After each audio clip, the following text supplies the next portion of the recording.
Hello વિદ્યાર્થી, આજે આપણે જોઈશું બીકોમ સેમેસ્ટર 4નું ટેક્સેશનના મોસ્ટ આઈએમપી સવાલો. આમાં પણ આપણે કાલની જેમ હાઇલાઇટ સવાલ કર્યા છે તે જ તમારે વાંચવાના છે અને તેમાંથી જ આવશે. આમાં 11 સવાલ છે. પહેલાં હાઇલાઇટ કરેલા વાંચો, પછી બીજા વાંચો. પહેલો સવાલ છે શેરના મૂલ્યને અસર કરતા પરિબળો, અને સાથે આપણે ઇંગ્લિશમાં પણ આપ્યું જ છે નીચે. ઇંગ્લિશ મીડિયમવાળા જોઈ લેશે તે. આવક રિટર્ન ફરજિયાત ફાઇલ કરવા અંગેની જોગવાઈ જણાવો. કાયમી ખાતા નંબર. ચોથું કમ્પોઝિટ પુરવઠો. પાંચમું જીએસટી ચૂકવણીની પદ્ધતિ. છઠ્ઠું શેરના મૂલ્ય અને અસર કરતા પરિબળો. આ સવાલ મોસ્ટ આઈએમપી છે જે હાઇલાઇટ કર્યા છે તે. સુધારેલ આવકવેરા રિટર્ન. આઠમું પુરવઠાનો સમય. નવમું જીએસટી નોંધણી અને 10મું ઇનપુટ ટેક્સ ક્રેડિટ. 10મું માન્ય પ્રોવિડન્ટ ફંડની કરપાત્ર. હવે જેણે ટેક્સીસમાં પાસ થવું હોય તે પહેલાં થિયરી વાંચી લેવાની, એટલે થિયરીમાં રોકડા માર્ક મળી જશે.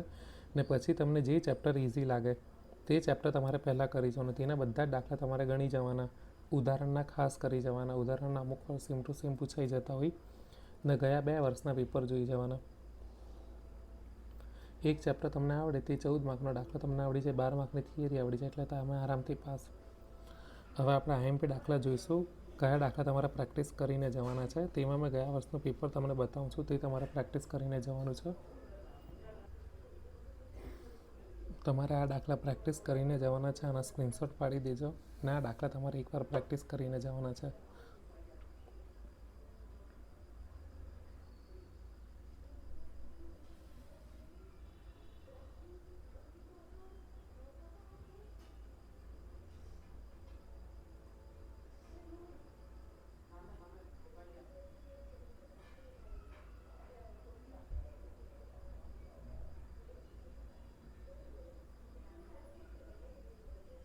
ને 2 માર્કમાં થિયરી છે તે પણ તમે જોઈ જજો.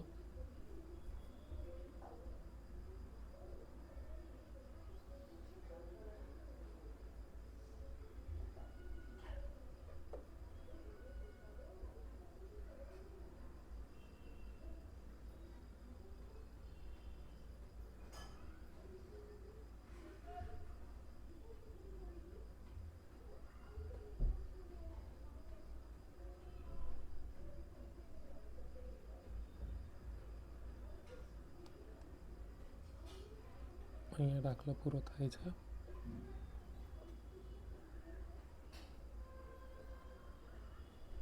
આના પછી આ દાખલા પ્રેક્ટિસ કરવાના છે તમારે.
આ દાખલો પણ તમારે કરી જવાનો છે. આ પણ મોસ્ટ આઈએમપી દાખલો છે. હોઈ શકે આ રીતના દાખલા પૂછાય, સેમ કોપી પેસ્ટ રકમ ન પણ થાય.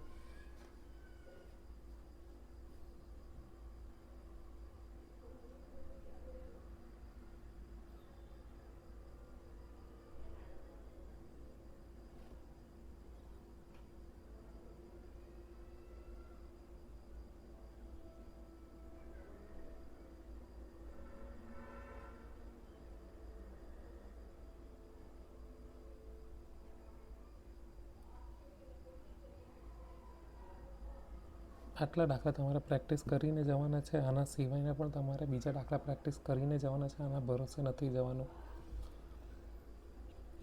આટલું તમે કરી જશો એટલે આરામથી તમે પાસ થઈ જશો, સારા માર્ક આવી જશે. Best of luck.